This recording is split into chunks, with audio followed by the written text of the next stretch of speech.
రాకాలోకంకి స్వాగతం. ఈ కంటెంట్ మీకు నచ్చినట్టయితే లైక్ చేయండి, మీ బంధుమిత్రులకు షేర్ చేయండి. ఇప్పటి వరకు సబ్స్క్రైబ్ చేసుకోకపోతే సబ్స్క్రైబ్ బటన్ని నొక్కండి, అదేవిధంగా బెల్ ఐకాన్ని కూడా తప్పనిసరిగా నొక్కండి. జై హింద్ మిత్రులారా. జూన్ 2న అన్నామలై భారతీయ జనతా పార్టీని వదిలేసి వెళ్ళిపోతున్నప్పుడు చాలా బాధపడ్డటువంటి కార్యకర్తలు ఉన్నారు. బీజేపీలో సిద్ధాంతరీత్యా ఉంటూ కూడా అన్నామలై వంటి వ్యక్తి వెళ్ళడము పొరపాటు అని భావించిన వాళ్ళు చాలామంది ఉన్నారు. ఆయనతో పాటు వెళ్ళకపోయినా ఆయన బాగుండాలి, ఆయన ఎదగాలి అన్నటువంటి కోరిక కలిగిన వాళ్ళు కూడా ఉన్నారు. ఎందుకంటే అన్నామలై అనేక దశాబ్దాల్లో భారతీయ జనతా పార్టీలో జాతీయవాద స్వరాన్ని అందరికన్నా బలంగా వినిపించినటువంటి వ్యక్తుల్లో ఒకరు. ఉత్తర భారతదేశం, దక్షిణ భారతదేశం తేడా లేదు, కేవలం ఒక్కటే ఉంది, అది భారతదేశము, నేను భారతీయుణ్ణి అన్నటువంటి వాదనను ఆయన వినిపించారు. అంతేకాకుండా నీట్ పరీక్షల విషయంలోనైతే అన్నామలై అంత అగ్రెసివ్గా ద్రవిడవాదపు అటాక్ని ఎదుర్కొన్నటువంటి నాయకుడు మరొకరు లేరు. అన్నామలై కూడా పార్టీ నుంచి చాలా పొందారు. ఎందుకంటే పార్టీ ఆయనని వచ్చిన కొన్ని రోజులకే పార్టీ అధ్యక్షుని చేసింది. ఆయన అడిగినటువంటి వనరుల్ని సమకూర్చింది, ఆయన కోరుకున్నటువంటి టీమును ఎంపిక చేసింది. ఆయనకు అడ్డం రాకూడదని తమిళనాడులో ఉన్నటువంటి సీనియర్ బీజేపీ నాయకుల్ని వివిధ రాష్ట్రాలకి గవర్నర్లుగా పంపించింది.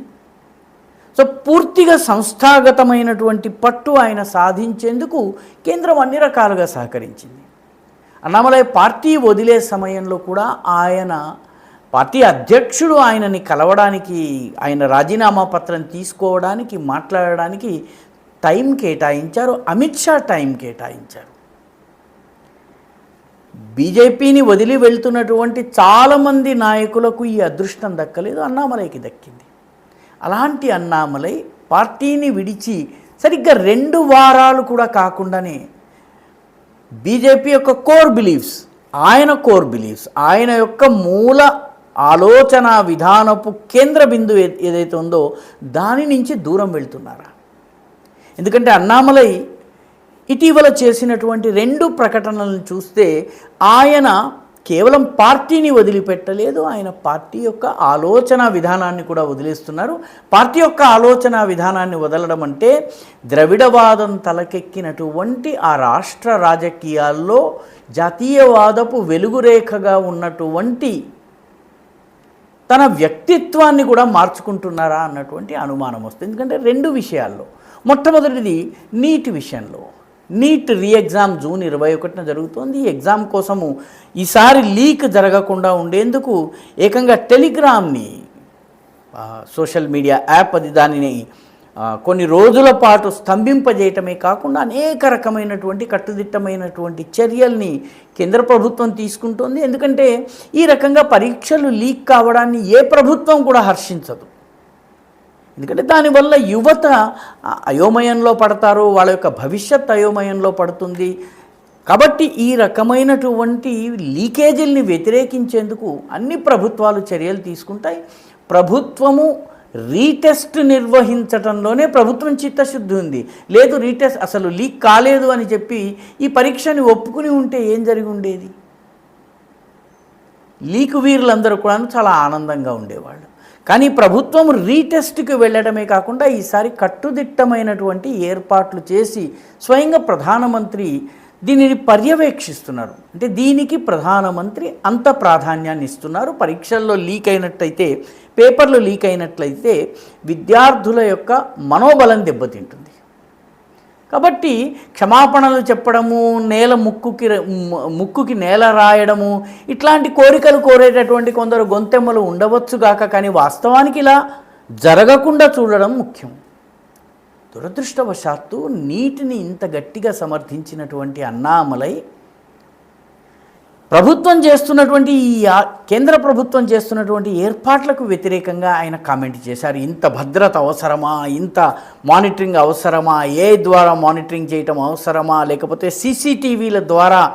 సీసీటీవీ సర్వేలెన్స్ పెట్టడం అవసరమా, ఇవన్నీ కూడాను ఫ్రిస్కింగ్ విద్యార్థుల్ని చేయటము, వాళ్ళ దగ్గర కాపీకి సంబంధించినటువంటి పత్రాలు ఏమన్నా ఉన్నాయన్నది చెక్ చేయటము, హాల్ టికెట్ని 2-3 దఫాలుగా చెక్ చేయటము, ఇవన్నీ అవసరమా అని అడుగుతున్నది అన్నామలై. 14 రోజుల్లో నీట్ విషయంలో ఆయన ధోరణి మారింది. అంటే ఇంత తొందరగా మారిపోతారా? అంటే దీనికన్నా ప్రమాదమైంది నీట్ పరీక్ష విషయంలో కొంచెం మాట్లాడినా కూడాను మనం పెద్దగా భావించనక్కర్లేదు. కానీ మరొక విషయంలో ఆయన చేసినటువంటి వ్యాఖ్య చాలా ప్రమాద సంకేతం. ఇన్నాళ్ళు ఆయన ఏ సిద్ధాంతం కోసం నిలబడ్డారో దాన్ని అక్కడికక్కడే కావేరీలోనో తుంగభద్రలోనో వదిలేశారనడానికి ఇది ఒక పెద్ద ఇండికేషన్. ఆయన అసలు తమిళనాడులో నేరాలన్నీ కూడాను, క్రైమ్ అంతా కూడాను ఉత్తర భారతీయుల వల్ల జరుగుతోంది, అసలు ఈ ఉత్తర భారతీయులు లేకపోతే క్రైమ్ ఉండదు అన్నటువంటి అర్థం వచ్చేటటువంటి వ్యాఖ్యలు చేశారు. ఒక లా అండ్ ఆర్డర్ అధికారిగా ఆ మాట అనకూడదు, భారతీయ జనతా పార్టీ నాయకుడిగా అనకూడదు. పార్టీ వదిలినటువంటి 14-12 రోజుల్లోనే ఉత్తర భారతీయులు ఇంత అంటరాని వారిగా, ఇంత భాషాపరమైనటువంటి లేకపోతే ప్రాంతీయమైనటువంటి విభేదాల్ని సృష్టిస్తూ అన్నామలై మాట్లాడటము, ఆయన ఇన్నాళ్ళు ఏ రాజకీయ సిద్ధాంతం గురించి మాట్లాడారో దానికి పూర్తి విరుద్ధం.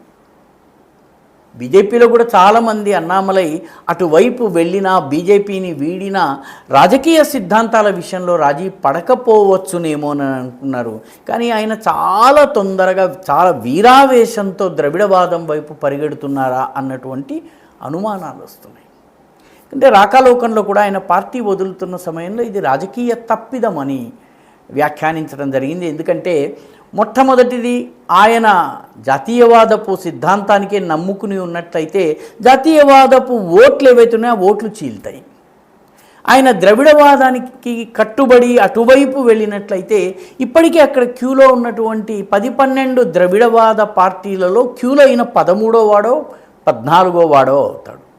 ఈయనకి ప్రత్యేకత అంటూ ఏమీ ఉండదు.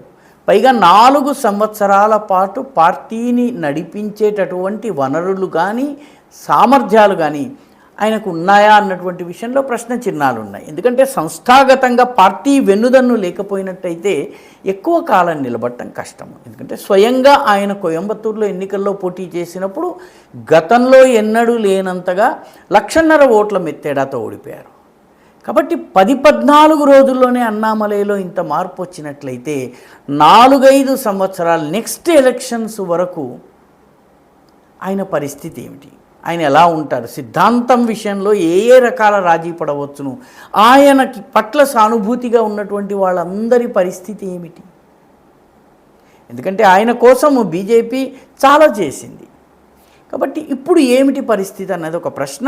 12 రోజులకి 14 రోజులకి ఇంత మార్పు వస్తే రాబోయే రోజుల్లో ఏమవుతుంది?